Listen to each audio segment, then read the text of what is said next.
Today's Ask Me Anything goes out to Tamar, who says, is it true that give the dog free food permanent in his bowl, get him to understand that there's no lack of food and he stops eating stuff from outside?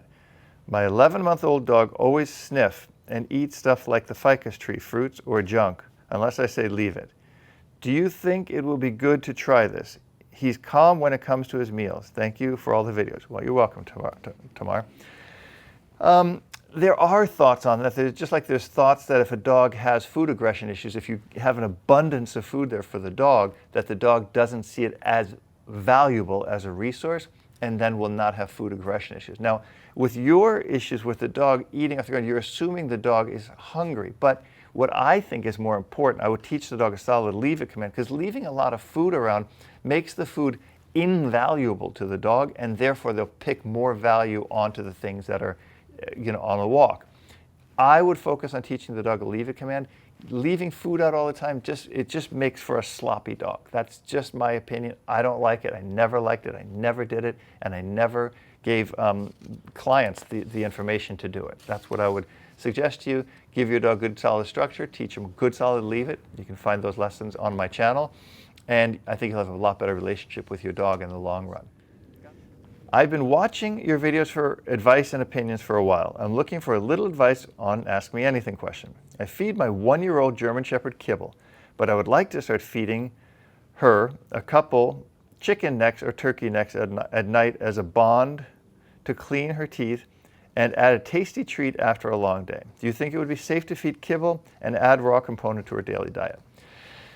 So I always say this, I'm not a veterinarian, but I can give you the advice of things I've done. I have fed kibble and raw together, especially at night and a different time. My good friend Danny has done it for many, many years with his dogs, and they're working dogs, they're shepherds. And I don't think it will hurt the dog. I mean, I think you have more risk from cooked human foods that could have too much spice and seasonings in them, as well as bones that will become very, very brittle. Also, you have a lot of risk from kibble. There's recalls on kibble all the time. Yes, dogs die from eating raw food. Dogs die from eating kibble. Dogs die from eating chocolate. There's categorical risks with feeding your dog. But if you want to give your dog some chicken backs, chicken necks, turkey necks, I think it's a great thing. I've done it for 10 plus years and I've never had a problem, as I say, knock on wood. My dog cries all night when I put her inside of the cage. We used to not have this problem, but my mother didn't want the dog in her room anymore. So we put her in the living room by herself, and she cries all night now. What can I do to stop this? Just found out about your channel and like the content, and we'll keep watching. Thank you and keep up the good. Well, I don't know if your mom didn't want the dog in her room, why she didn't just close the door. That would have been your mom's door, right? But I don't understand that. But if the dog is crying in her crate, I mean, I think eventually she'll outgrow it. I mean, I don't think she's going to cry in her crate for the rest of her life. That's one thing. But the other thing you might want to think about is giving her something in there to occupy her, putting her in there during the day, letting her see it's a good place, not just that at night you put her in there and slam the door shut and she's gone, she's all alone. I do think she can handle being alone. I don't think it's the end of the world for a dog to be alone at night. But you'll have to kind of figure out a little bit more on ways to make the crate a better place for her. Like I said, I would feed her in there, I would give her some treats in there during the day. I wouldn't close the door for a while and see if she can kind of get used to it and find the crate a pretty good place to be where there's tons of rewards and stuff like that. That's the way I would go. And then I would try to convince your mom to maybe let the dog be around the house and just close your mom's door. It's really easy. Got a question? Ask me anything. Also, be sure to check out my website, robertcabral.com, for the best online dog training available anywhere. Today's Ask Me Anything goes out to MCW Brazil. Greetings from Brazil, and greetings to you too. Love your videos. I have a question. I have 2 mixed breed dogs who live outside in the yard, and my daughter is desperate for us to let them live inside the house with us. They are both around 3 years old, and apart from a few months spent inside at a different address when they were puppies, they are unaccustomed to being in the house. I'm a little reluctant as they are both very lively and high energy. How difficult would it be, do you think? Any advice on how to get them used to it? Thanks, Matt. Also, this goes out to Matt, not MCW Brazil. Matt, it's a great question, right? And I see why your daughter probably wants it, because she wants to bond more with the dog. So it's a very noble reason she's asking you for this. So what I would do is take one dog in at a time, because two of them coming in together, it's going to be pandemonium. You're going to be miserable and you're going to hate it. But if you take one dog in at a time, maybe start by taking him in, giving him some treats, having him do something simple like sitting down, coming, heeling, you know, whatever. Don't play too many games with the dogs, because that's going to get their drives up. Let them know they can go outside and play, but they can come inside and just have some nice fun time. Maybe feed them inside. Start by feeding them inside. All these little things. But I don't think it's difficult if you break it down and give them some structure in the house individually before you ever let them in together. That's going to be, I think, your key to doing that. And I love your videos. They have really changed how I approach training with my dog, and the results speak for themselves. However, why did there have to be a however? Why couldn't you have just left it at that? It would have been such a nice email. My 2.5-year-old Jack Russell Welsh Terrier mix has the super high drive to chase smaller animals, especially hares and squirrels.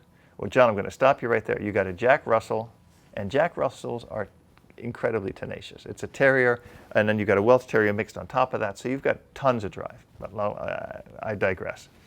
Once the dog starts running towards one of those animals, I cannot get the dog to stop. It simply barks and whines until I drag it away from it. Would it be feasible to teach the dog to abort the chase on command when it goes into this hunting mode? I'm doing long leash training and has done wonders for recall both vocally and with whistle pipes. The dog easily ignores other dogs and humans, but wild animals are like drugs to it. So that is because it's a terrier, and that is what it's at its core bred to do. Not what it's trained to do. That's different. Right? You can train it to do one thing, but if it's bred in its DNA to do something, you're kind of trying to make, put a round peg in a square hole. It just doesn't work.